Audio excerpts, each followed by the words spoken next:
그 퇴직금 또는 이제 밀린 급여를 이제 받지 못했을 때 퇴직금을 받으려면 인정서를 제일 먼저 이제 권고해 드리는데, 민사소송을 이제 하시면 되고, 사용자를 압박하기 위한 카드로 이제 형사고소를 같이 하시는 게 좋다는 이제 권고를 많이 드리잖아요. 근데 이제 제가 이런 말씀을 드려도 처음에 시작을 어떻게 해야 될지 잘 모르셔서 고민을 많이 하시거든요. 그럴 때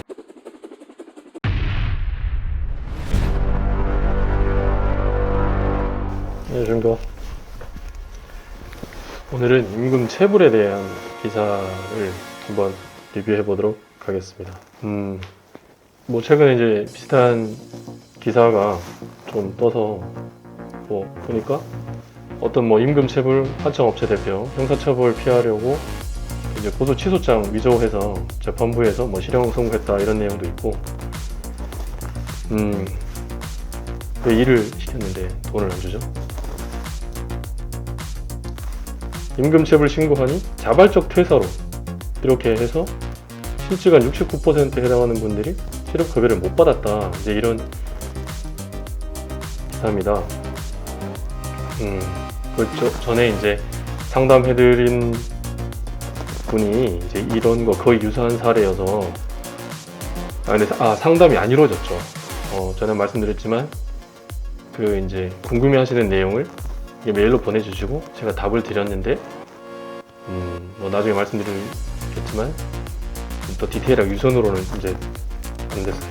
제가 이 기사 되게 이제 참고할 만한 내용이 많아서 제가 한번 일단 읽어드리겠습니다. 퇴사 후 고용노동부에 임금체불 신고하니 회사에서 권고사직에서 자발적 퇴사로 정정한다고 협박하네요. 실업급여를 못 받게 하려고요. 회사가 저를 해고해놓고 문제 생길까봐 권고사직으로 처리한 건데 너무 무섭네요. 이게 제보가 있었다는 것이고, 직장갑질 119와 아름다운 재단이 여론조사기관 엠브레인 퍼블릭에 의뢰해 지난 이렇게 해서 설문조사에서 지난 1년간 본인 의지와 무관한 실직 경험 여부에 대해서 16.7%에 해당하는 분들이 있다라고 답했다는 겁니다. 그래서 실직 사유를 물어보니까 계약기간 만료가 이제 가장 높았고, 그 다음에 권고사직, 정리해고, 희망퇴직, 그리고 비자발적 해고, 자발적 퇴사, 기타 순으로 이렇게 나왔다는 건데, 사실은 80%에 해당하는 분들이 사실상 비자발적 퇴사 경험을 한 게 있다는 겁니다. 그래서 이제 비자발적 퇴사 경험이 있는 응답자 중 68%에 해당하는 분들이 지난 1년간 실업급여를 받은 적이 없다라고 답했다는 거죠. 특히 비정규직, 5인 미만 사업장 노동자 등 이른바 일터 약자들은 더 잦은 실직을 경험하고도 실업급여를 받지 못했다. 지난 1년간 실업급여 미수령 응답률은 비정규직에선 69.6%, 15시간 미만 노동자들은 이제 80.8%, 월 150만원 미만 노동자 90.9%, 5인 미만 노동자 88.9%였다. 미수령 사유를 보니까 고용보험에 가입되지 않아서 수급 자격을 충족시켰지만 자발적 실업으로 분류된 순으로 많았다. 근데 이제 노무사분이 얘기하기를 실업급여 수급 대상자인 비자발적 이직자 상당수가 받아야 할 실업급여를 받지 못하고 있는 것으로 드러났다. 사업주가 고용보험에 가입하지 않았거나 이직 사유를 거짓으로 기재해서 그렇게 하는 경우가 많은데 이게 다 위법행위다. 그래서 정부가 실업급여 제도의 개선을 위해 이런 위법행위를 바로잡아야 한다라고 얘기를 했다는 겁니다.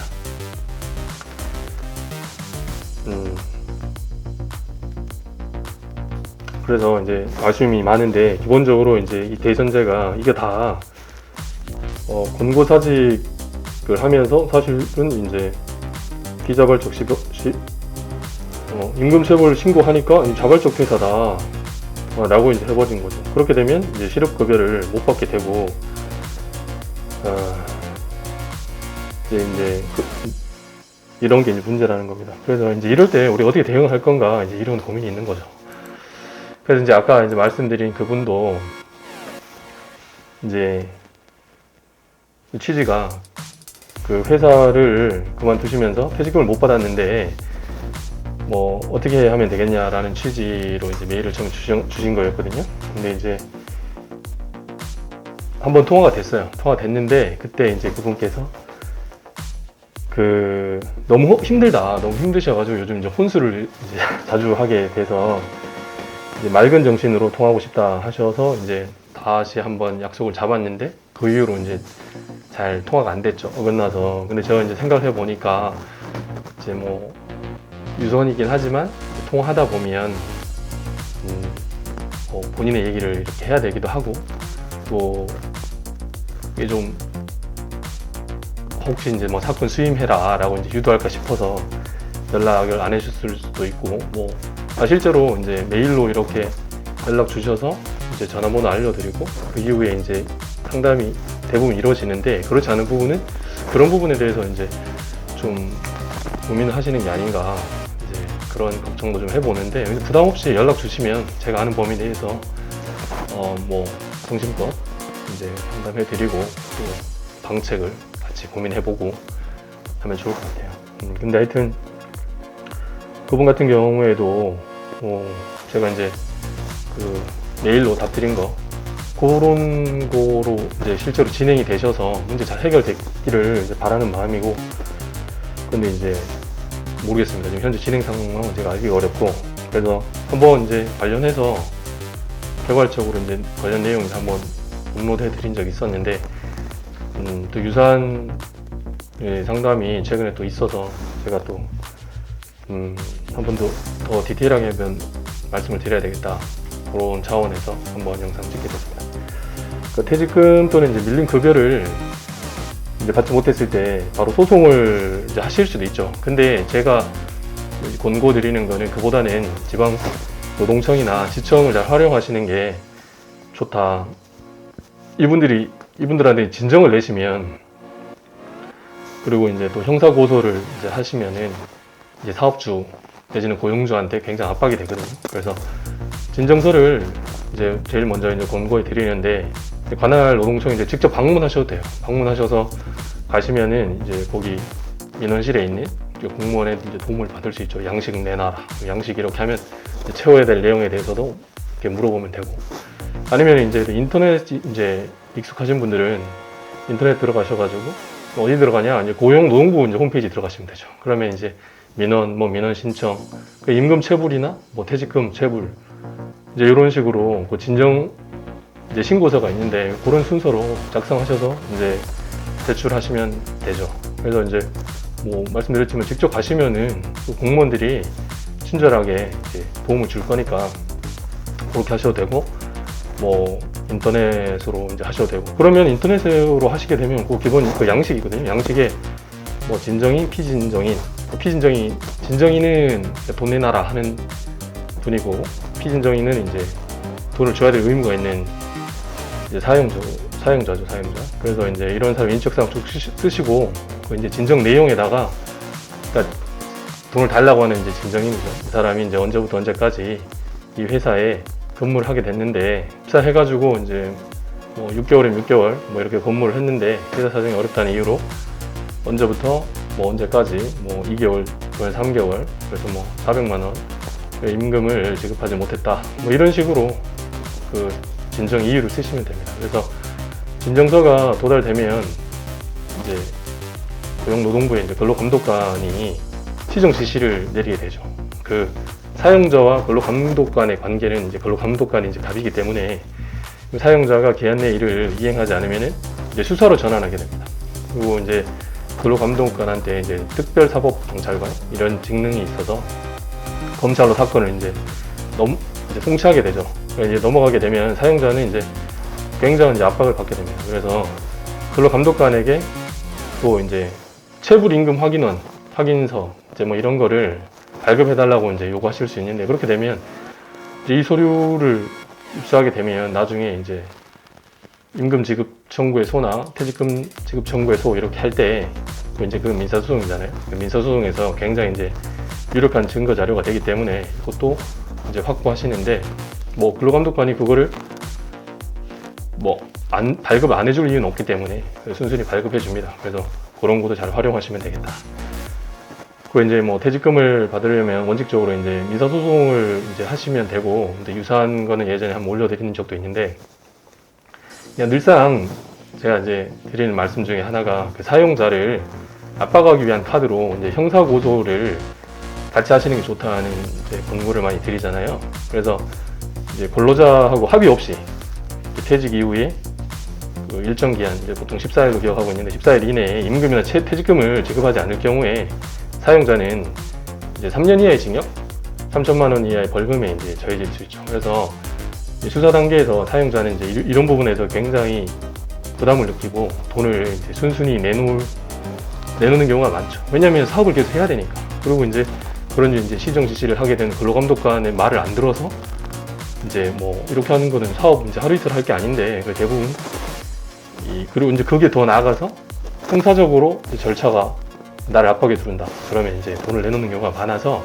근데 이제 제가 이런 말씀을 드려도 좀 처음에 시작을 어떻게 해야 될지 잘 모르셔서 이제 고민을 많이 하시거든요. 그럼 이제 그럴 때 이제 저 같은 사람하고 이제 이야기를 막 하다 보면 심리적으로 좀 편안해지는 게 있으세요. 그리고 이제 그때 익숙지 않은 절차 내에서 누구나 다 이런 경험을 흔하게 많이 하는 건 아니기 때문에 뭐 전혀 고민하시거나 부끄러워할 일이 아니고, 뭐 모르는 건 물어보고, 그래서 이제 근로감독관이나 또 이제 수사기관이나 재판기관에 있는 사람들 잘 활용하시면 이제 소기의 목적을 달성하실 수 있다. 네, 그런 말씀드리고, 그다음 이제 형사소송 단계별로 이제 검찰에서 근로기준법 위반이네 라고 이제 이런 식으로 해서 공소장이 작성되겠죠. 근데 기소를 한다든가 아니면 이제 법원에서 이제 결국은 근로기준법 위반한 게 맞다, 돈 줘야 될 돈을 안 줬다라고 해서 이제 유죄 판결문이